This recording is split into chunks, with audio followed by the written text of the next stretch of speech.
Hey, if you could do me a favor, and we're going to stand to read the scriptures together. We're going to be reading from Luke 15, and unlike the last couple of weeks, it's going to be quite a bit of reading, so just brace yourself, all right? We got a couple of minutes of reading in front of us.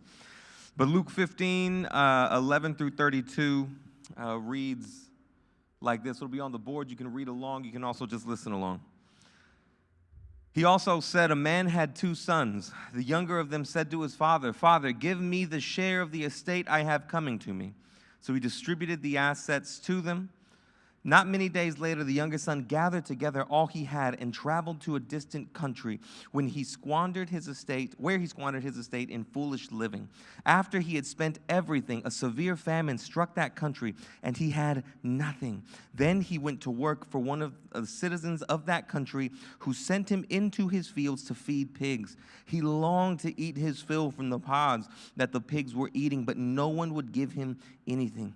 When he came to his senses, he said, "How many of my father's hired workers have more than enough food?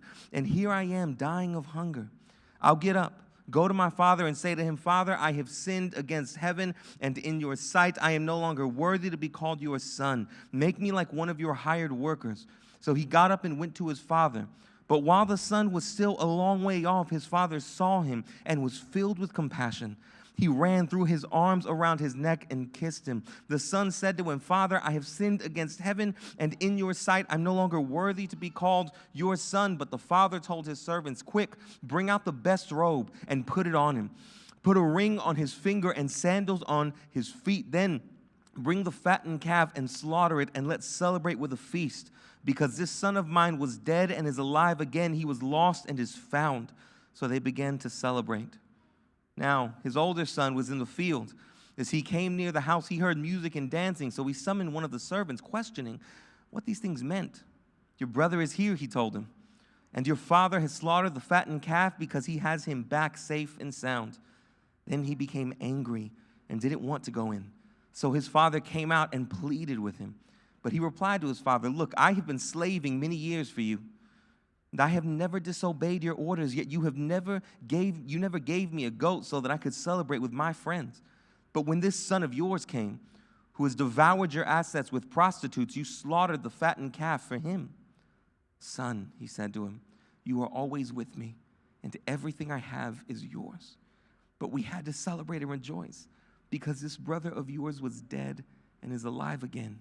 He was lost and is found.'" This is the word of the Lord. Thanks be to God. That's great. Have a seat.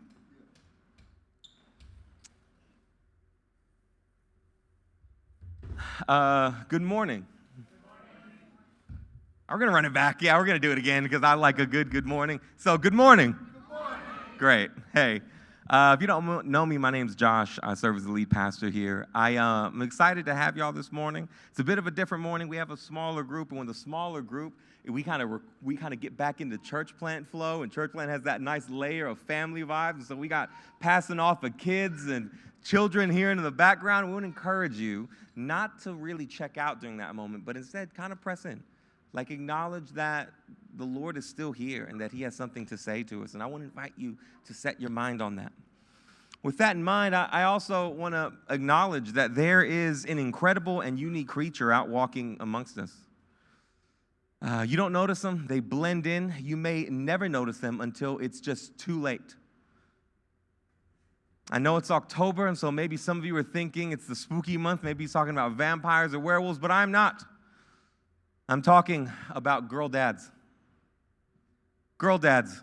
This incredible version of human males. They spend their days working amongst us in offices, banks, and construction sites all around you. During the day, let me tell you, they're just one of the guys.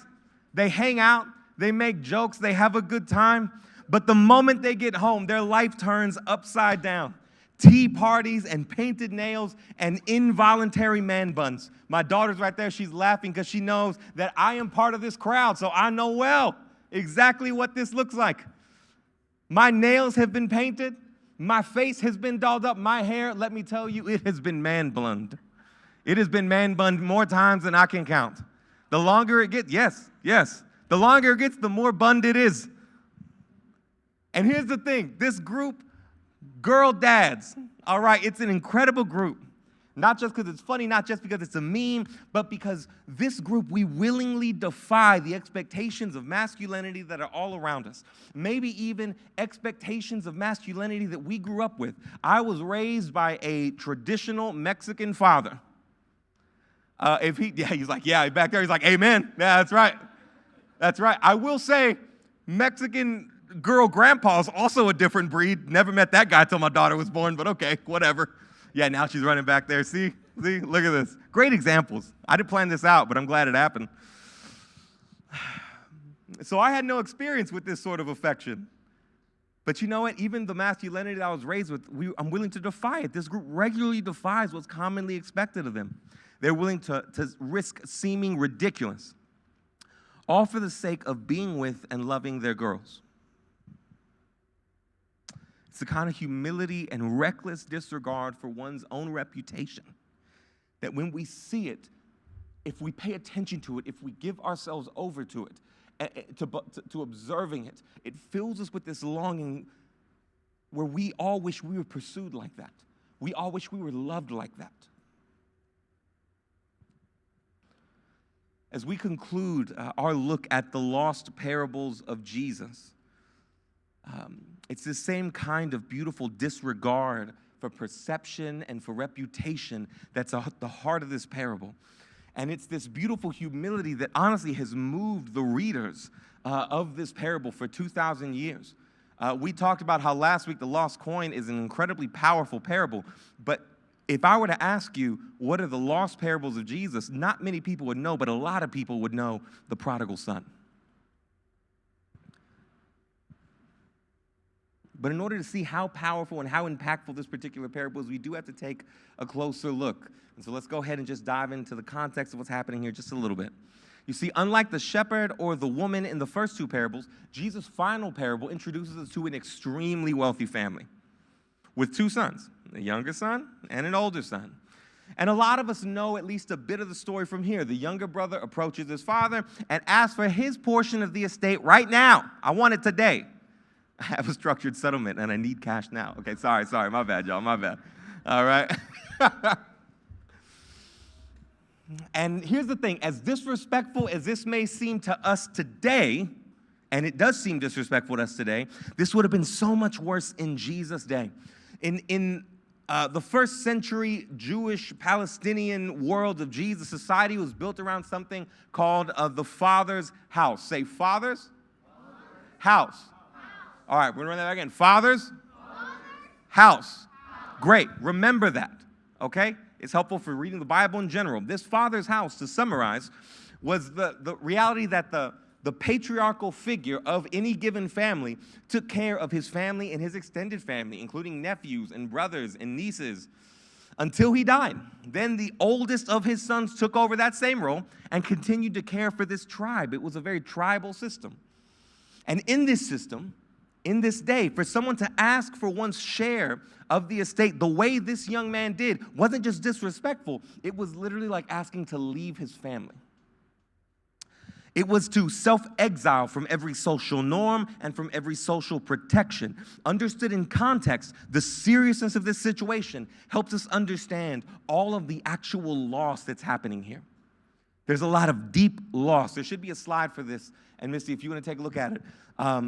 The younger son, for context, loses his family by asking for this estate. The father loses his younger son when the younger son asks, and the older brother loses his brother.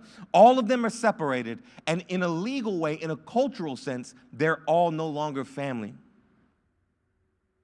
What's going to happen from here, though, from this particular moment, is going to paint a powerful picture of what Jesus' kingdom has come to produce in our world and in our lives. Jesus is going to paint this picture through each of the three characters that are in this parable: the younger son, the father, and the older son.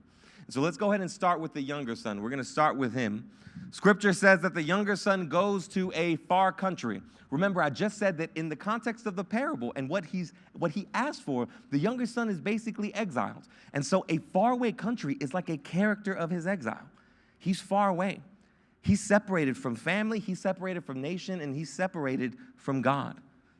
And in this faraway country, he wastes his inheritance. It is all gone. And so when a famine comes, he's broke, right? He's broke, and he's tending to pigs, an unclean and shameful animal for any Jewish person, then, now, and before, to be tending to. And he resolves in that moment when he's tending to these pigs, man, how many servants in my dad's house are better off than I am?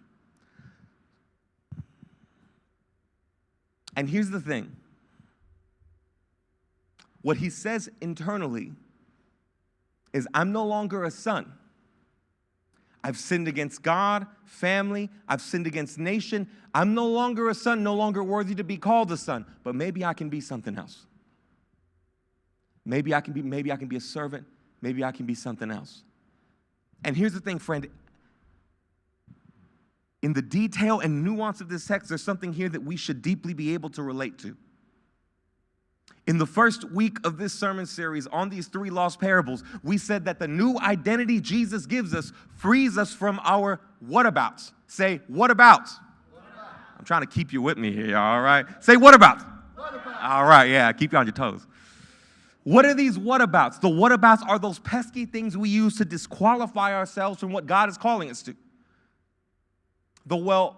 You're called to follow me, yeah, but what about, insert your what about?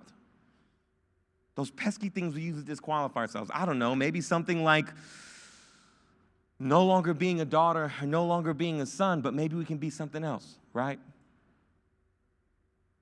And so we exchange our whatabouts, call us to exchange our place as a son or a daughter, and we say, I may not be able to be a son, I may not be able to be a daughter, but maybe I can be the hardest working.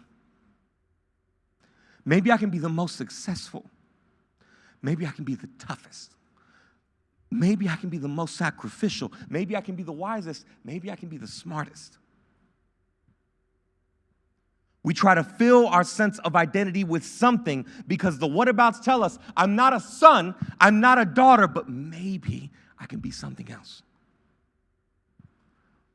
But here's the thing, friend, and there's a slide saying this, as I want you to remember it. What the prodigal son is telling us is that anything less than son or daughter is still exile. It doesn't matter what you try to be in exchange of being a son or a daughter. Anything that's less than son or daughter is still exile. It's still this cold, insecure, anxious, vulnerable place where purpose, identity, meaning, and security are in flux, where they're still vulnerable, they still come, and they still go. I have to keep going, but I hope you're picking up what I'm putting down here. Because so many of us are here. You can come in here and say, I'm no longer a slave to sin. I am a child of God. And we sing it and we do just the voices. But in reality,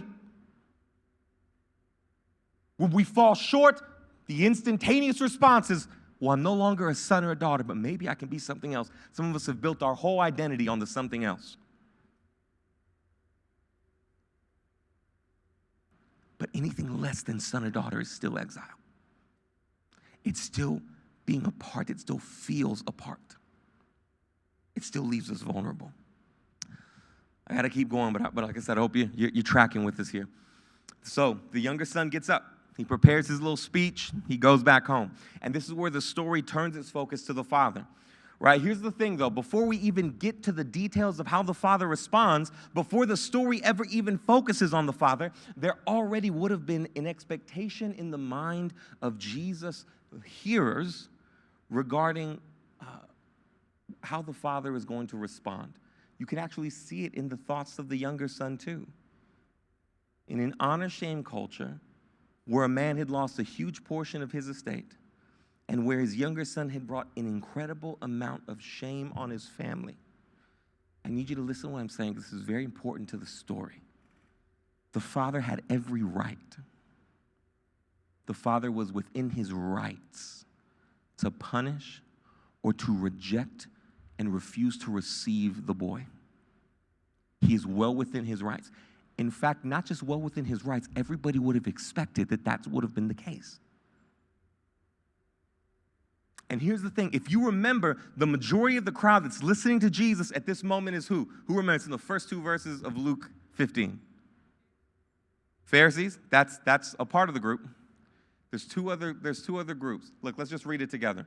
Luke 15, 1 through 2 says, all the tax collectors and sinners were approaching to listen to him. Verse 2, and the Pharisees and scribes were complaining, this man welcomes sinners and eats with them. Sinners and tax collectors. Two groups who at best are disloyal to God and at worst are loyal to Rome. People who had undoubtedly brought shame on their families, some of whom had undoubtedly been outcast by their fathers.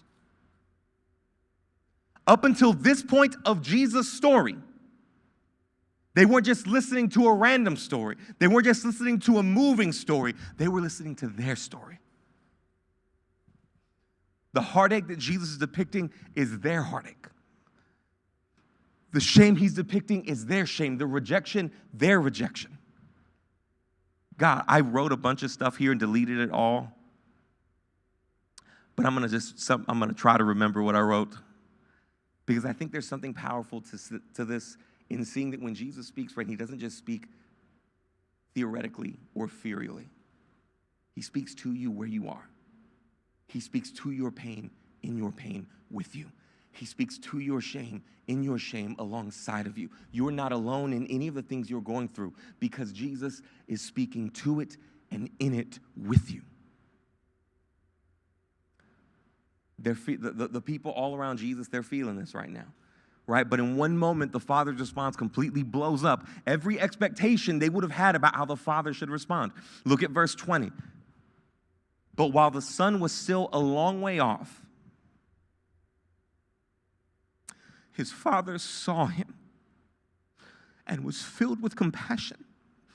He ran and threw his arms around his neck and kissed him. Here's what we need to understand in light of everything else that we've learned so far. In this moment, the Father casts off every social expectation. He casts off every social norm. He does not care if he looks stupid. He does not care if he seems foolish. He surrenders. Listen to me. He has every right to reject and refuse the boy, but he surrenders every right that he has. He lays down and surrenders every judgment that's in his favor. He doesn't care about being right. He runs to his son. He wraps his son in his arms, and he begins to kiss him. There is a singular focus in the eye of the Father. It is not that he's right. It is not social norms. It is not expectations. He does not care about that. There is one thing he's focused on. His son has returned. And he's going to embrace him, and he's going to love him. And you can see it. The son tries his little speech, but the Father doesn't even care. Put the best robe on him. Put a ring on him. And this is likely not just an ordinary ring. A lot of scholars, when I was reading and preparing, they said it was likely a signet ring, something that looks like this. A family symbol that, in other words, wasn't just saying, make him look nice, but let everyone know, this is my son. This is mine. He is mine.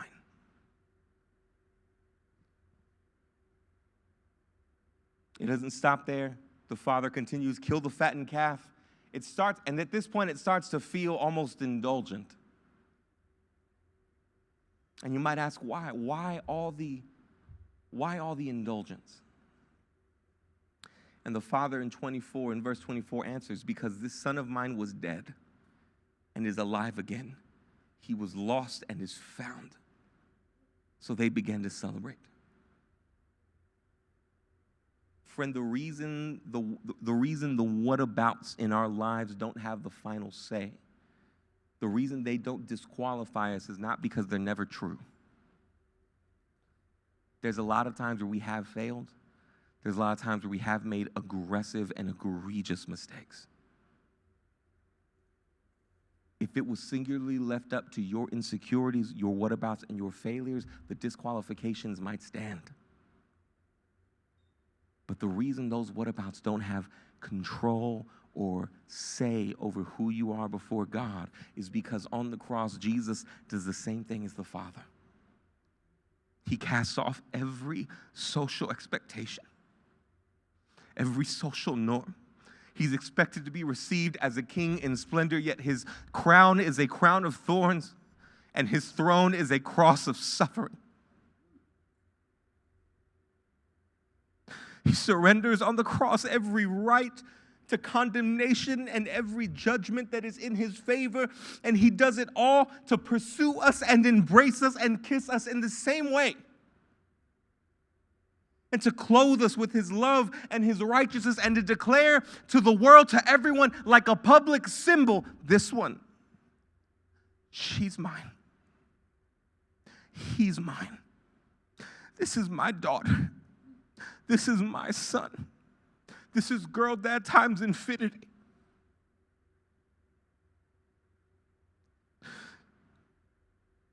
Because it's the creator and king of all things who would set aside every element of everything that belongs to him, even to lay down his very life just to make you his. Just to declare to everyone, this is my daughter, this is my son. And I want everyone to know it. Yeah, but what about, did you know that he, did you know that she, did you know? I knew, and I know. I don't care about what you think of that. I love them. This one's mine. Friend, this is should foundationally shape how we approach God. It should also foundationally shape how you view you. Again, so many of us get lost in the whatabouts, trying to build an identity everywhere else. And so security, purpose, meaning are lost in flux. Yet because the Father, because Jesus has laid down every single right that's his and every single judgment in favor to cast condemnation on you, and because he has let go and rejected every social norm in order to pursue you, now no matter what your whatabouts say, he would declare, no, that one's mine. It doesn't matter. Not because sin doesn't matter. The cross tells us what Jesus thinks about sin. The cross tells us how serious of an issue sin is. The cross tells us that Jesus sets down the rights he has in it in order to pursue us, love us, and restore us. That's the character of God. And that's how he pursues you and me. That's how he invites us to see ourselves. That's how identity, meaning, purpose, calling reach a secure foundation in our lives, because they're not shaped and molded and influenced by how you have failed and by I have failed, but they're completely defined by the King going, that one's mine. I have a calling for him. I have a calling for her. That's my daughter. That's my son. I've probably told this story before. Probably told it several times. I don't care. I'm gonna tell it again. When I was 12, I was arrested on a possession charge, on a weed possession charge. And if you don't know what that is, ask somebody. And here's the thing: they came to my class. They pulled me out of class. They took me to the principal's office. They handcuffed me, and they dragged me out right as the lunch bell rang. And so there was a bunch of classes that were coming out right at that moment. And when they dragged me from the front office to the door, it was maybe like a 30-yard stretch. And as I was coming, there was a sea of kids, and I saw a bunch of people that I knew. I remember that there was one girl, actually her name was Cynthia, and she was the daughter of one of my parents, one of my mom's best friends. And I distinctly remember seeing her in that crowd, and it instantaneously filling me with such a deep sense of shame. And so they put me in the cop car, and they drive me to the police station. And it was like it just kept getting worse, because when we got to the police station, there was a former PE teacher. I'll spare his name because he doesn't play a good role in this story. But he was a PE teacher that I had maybe 3 years ago, but he had become a cop. So they pull me out of the car and they stand me in front of him, and he just lets me have it. He just treats me so dismissively.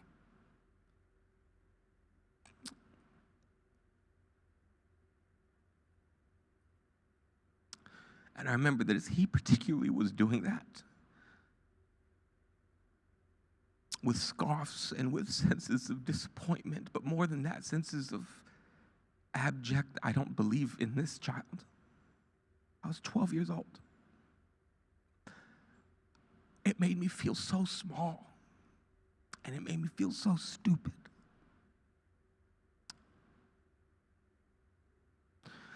So when my mom picked me up, she was a mess. She was crying. She was obviously worried. And then she let me know, we got to go to your dad's house. Your dad is waiting. And that, I'm not going to lie, was probably the first time that thought crossed my mind. And it filled me with abject terror. I was, as I mentioned, my dad was a strict older Mexican fella. He raised me on sayings like, your hands should never be in your pockets when another man's working. He was in the mold of my grandpa, who when any of my cousins tried to even lift weights, my grandpa would be like, you want to work? Then he'd set you on grass.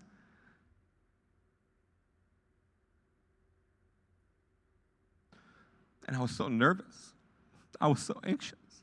I can honestly relate to what this boy was probably going through when he was walking back from the far country to his father's house.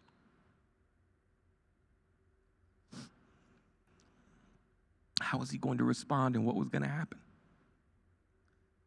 And we got to his house. He was sitting on his bed. And when I told him, my heart was pounding in my chest. I was so scared. But in that moment, something really unexpected happened. He simply looked at me, and he just said, you're a good young man. And we're going to get through this together. And that was pretty much it.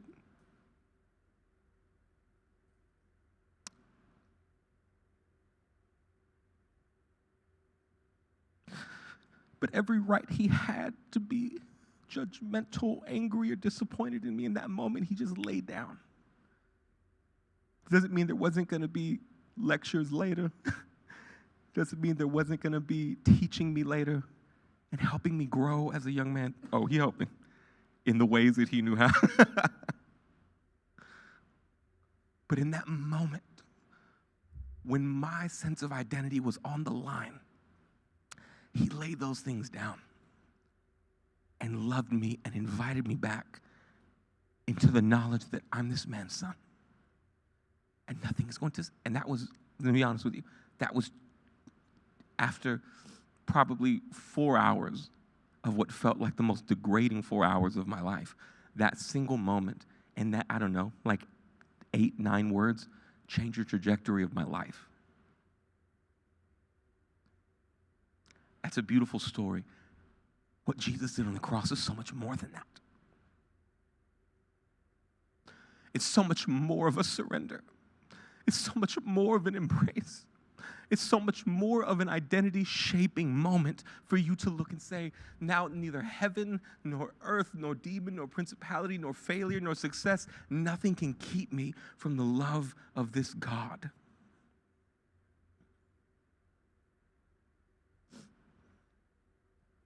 Right? The Father completely disrupts every expectation, welcomes, loves, and brings a whole new vision. I'm not going to lie. Could you imagine the guys around him?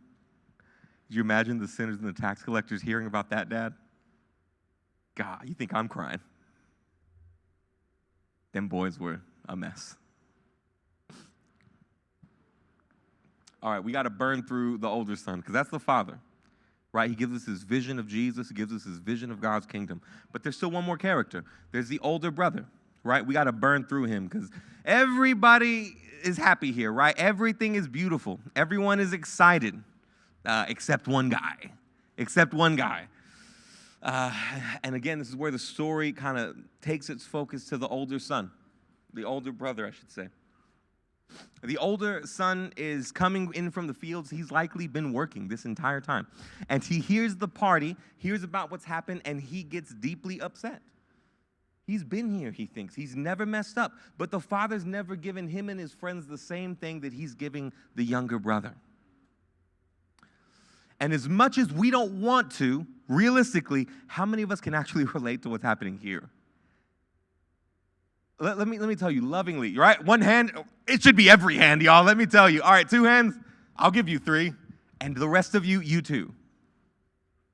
Because as much as I can relate to the younger son, I just gave you a story that almost, not one-to-one, but very closely resembles that. man, in large stretches of my day today, I can relate to this guy. When we see someone else get something that we want, maybe it's financial security when we're still lacking. Maybe it's success when we're still struggling. Maybe it's a position when we still feel unseen, or a relationship when we still feel lonely. That's exactly where the older brother is.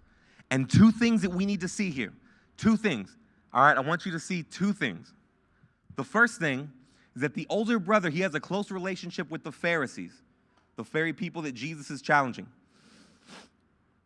And like the Pharisees, the older brother has a deep misunderstanding of God's kingdom.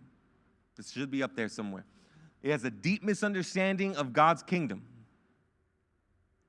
In his view, for someone else to gain is for him to lose.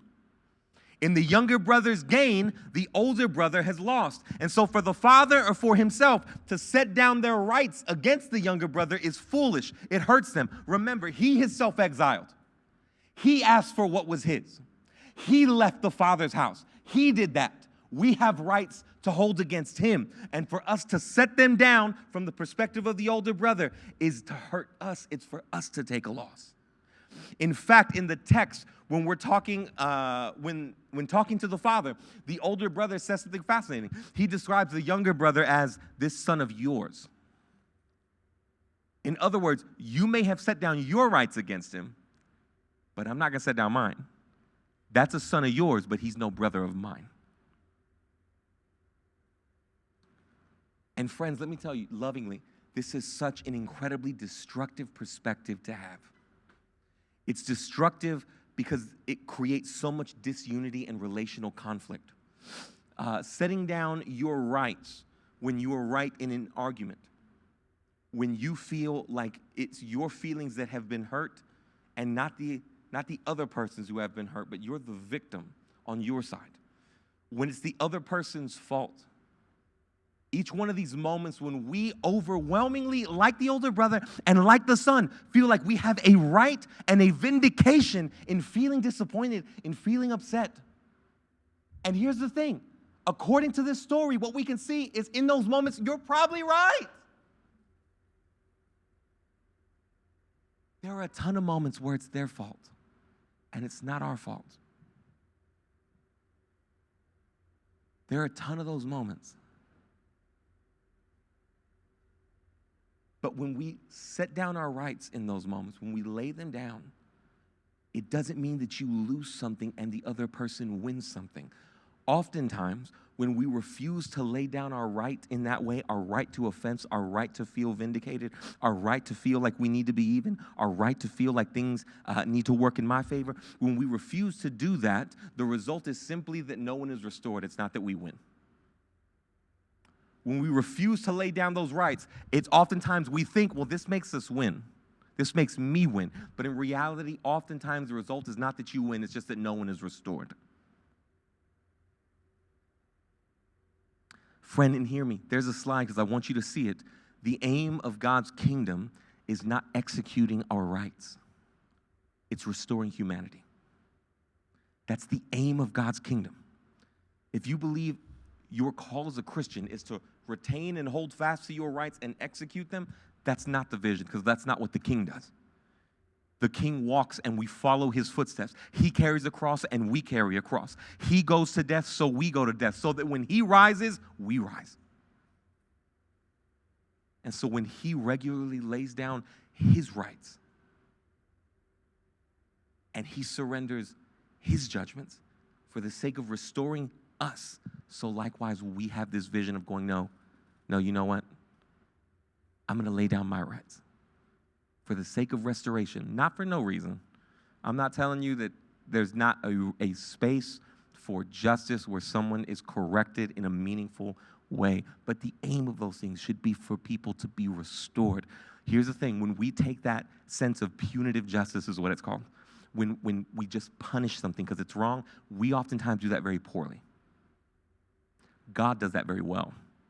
He sees all. We don't. But we're still called to justice, but it's often a restorative justice, to restore people. The aim of God's kingdom is not to exact our rights. It's to restore humanity. Here's the thing, friend. One area, and I'm going to tell it to you because I always tell it to you because I'm just up to here with all of it, is that this is currently all over our political culture in like this violent way. And it influences us because of how pervasive it is in our political culture. Not one person, when you turn on any news station that represents one side of a political party, thinks they can give up a single inch, because when they give up an inch, the other side gains an inch. And so you literally see people talk, the political pundits of our day, they talk, and there are moments where you're watching, and if you're thinking critically, you're being objective, you think to yourself, like, you can't be serious right now, right? Like, but they're lost in a cycle where to lose an inch is to give away an inch to the other side. Christians, we're not called to that, though. We see a world where through the death, the resurrection, the life, death, and resurrection of our King, we are given this beautiful vision of God restoring and making new. And so we can lay down our rights, and we have the assurance that in laying down our rights, God will provide for us and God will provide for them.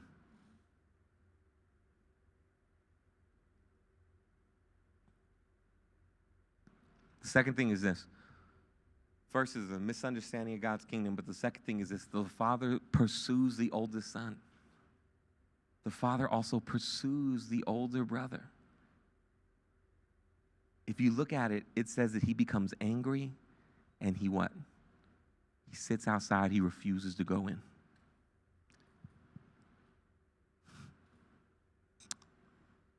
So the Father comes out to him.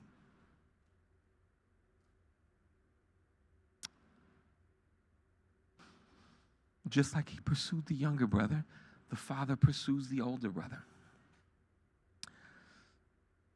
If you've ever felt like you're in this position and you have that sense of resentment toward God, I see you doing this there, but you're not doing it here, friend, don't think that he casts you out then. He pursues the older son just like he pursues the younger son. And he tells the older son in this beautiful way, everything I have is yours. And look at the language. He then says, but this brother of yours was dead. This brother of yours. I think that's in verse 32. It's not on the board, but it's in verse 32. This brother of yours was dead, but is now alive. The plea in the Father's language is likewise the plea that we've said before, that we were mentioning earlier. Don't cling to your rights. Reconcile with your brother. Right? Reconcile with your brother. You can take a slide down, Missy. Thank you. Here's the thing. At the end of it all, we don't know the older brother's response. And in the story, that's likely intentional, because this is an open invitation to those hearing, both the sinners and the Pharisees, who may feel far away, but are welcomed and invited to come be restored. But it's likewise an invitation to the Pharisees, who may feel hard done, but are invited to lay down their rights and to reconcile. Because what we don't have here at any point is Jesus looking at any group and going, not you. It's Jesus looking at every single party involved and going, I've come to make new. Be restored with one another. Let's be a family. Come to the Father. Lay down your rights. Embrace the humility here. Reconcile, and let's be whole. What an incredible moment. What an incredible Jesus. What an incredible Messiah.